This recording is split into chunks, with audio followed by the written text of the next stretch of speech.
क्या आप जानते हैं कि छत्रपति शिवाजी महाराज द्वारा बनवाया गया एक 350 साल पुराना गुप्त समुद्री किला है? एक ऐसी जगह जहां आज भी परिवार रहते हैं और साल में 4 महीने वो बाकी दुनिया से पूरी तरह से कट ऑफ हो जाते हैं। स्वागत है इस एक्सप्लेनर में। आज हम सीधे चलेंगे ब्रेथ टेकिंग सिंधुदुर्ग फोर्ट के अंदर, जहां वक्त मानो लिटरली रुक सा गया है। सोचिए, आखिर 350 साल पुराने इस जल दुर्ग में दुनिया से अलग थलग रहकर परिवार कैसे सर्वाइव करते हैं। यही हमारा सबसे बड़ा रहस्य है। हम उन 13 जनरेशन गार्डियन परिवारों के बारे में जानेंगे जो हर साल इन 4 महीनों के टोटल आइसोलेशन में जिंदा रहते हैं। लेकिन इससे पहले कि हम उनकी इस अनोखी जिंदगी को समझें, इस किले की माइंड ब्लोइंग बनावट को समझना जरूरी है। तो चलिए सबसे पहले बात करते हैं हमारे पहले सेक्शन की, लीथल डिफेंसेस एंड टनल्स। इस किले की इंजीनियरिंग सच में इतनी आश्चर्यजनक थी कि मुगल और पोर्चुगीज सेनाओं के लिए इस मराठा स्ट्रॉन्ग होल्ड को जीतना लगभग नामुमकिन था।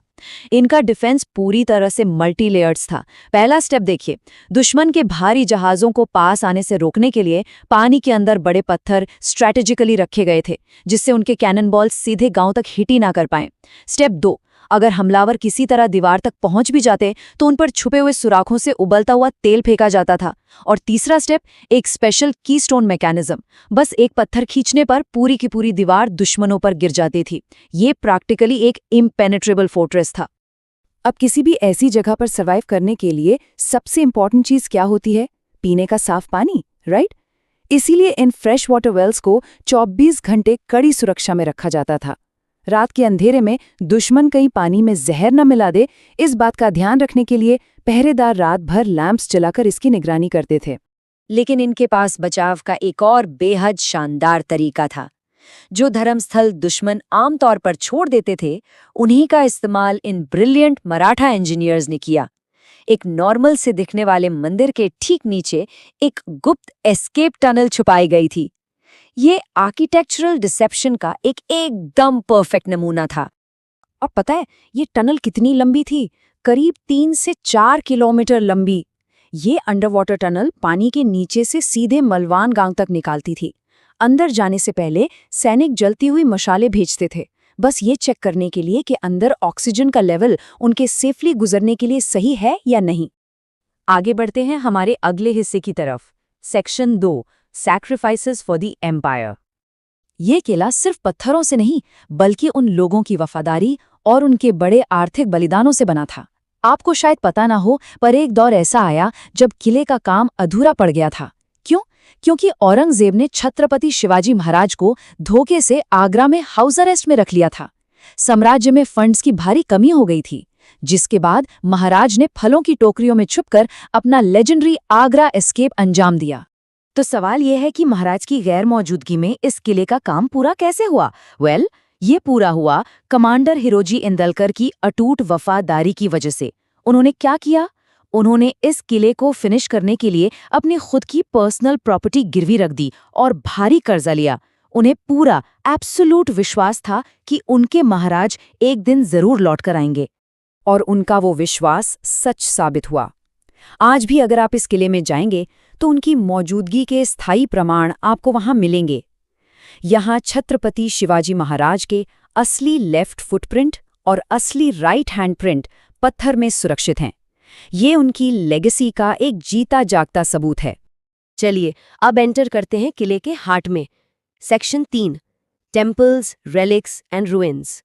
चलिए एक क्विक मेंटल फ्लैश कार्ड बनाते हैं इन इम्पॉर्टेंट डेट्स का। 1664 में जब किले में पीने का पानी मिला तो महाराज ने खुद मां भवानी मंदिर की स्थापना की। फिर 1695 में यहाँ एक अनोखी मूर्ति स्थापित की गई। लेकिन सब कुछ हमेशा शांत नहीं रहा। 1765 में आकर अंग्रेजों ने किले के सुंदर मुख्य महल को गुस्से में पूरी तरह तोड़ दिया, क्योंकि मराठास ने उनके कुछ सैनिकों को मार गिराया था। उस तबाही के खंडहर आज भी वहां देखे जा सकते हैं। अब इस किले की उस सबसे अनोखी धरोहर को देखते हैं जिसका मैंने अभी जिक्र किया। यहाँ 1695 में स्थापित एक मंदिर है, जहाँ छत्रपति शिवाजी महाराज की ऐसी अकेली मूर्ति है जिसमें उनकी दाढ़ी नहीं है, एकदम गोल चेहरा।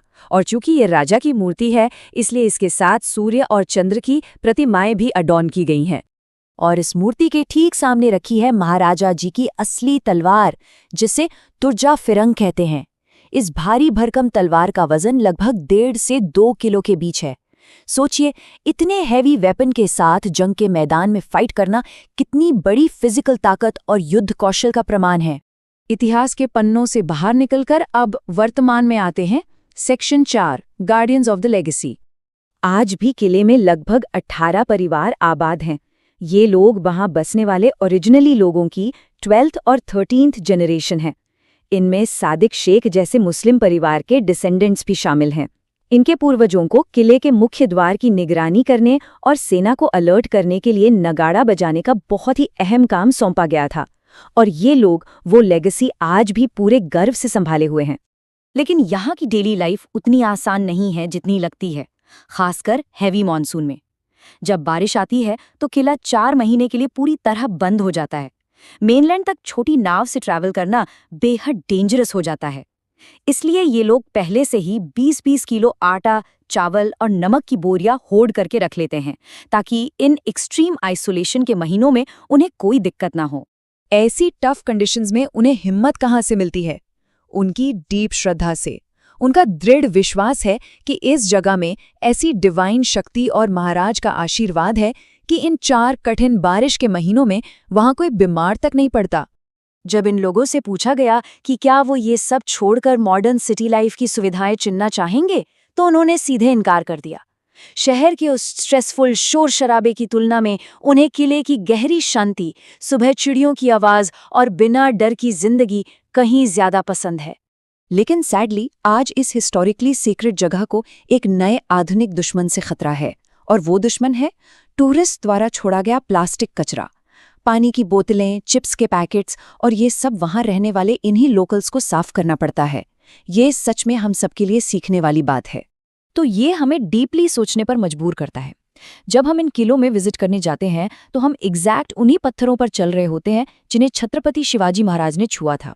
तो क्या हम वहां प्लास्टिक फेंककर इनकी बेइज्जती कर रहे हैं या इनका सच में सम्मान कर रहे हैं? अगर आपको इस एक्सप्लेनर से इतिहास की इन अनकही बातों को समझने का मौका मिला तो इस जानकारी को आगे शेयर जरूर करें, ताकि और भी लोग महान मराठा साम्राज्य की इस अमर धरोहर को जान सकें। हिस्ट्री को ऐसे ही समझने के लिए जुड़े रहें और अपना ख्याल रखें।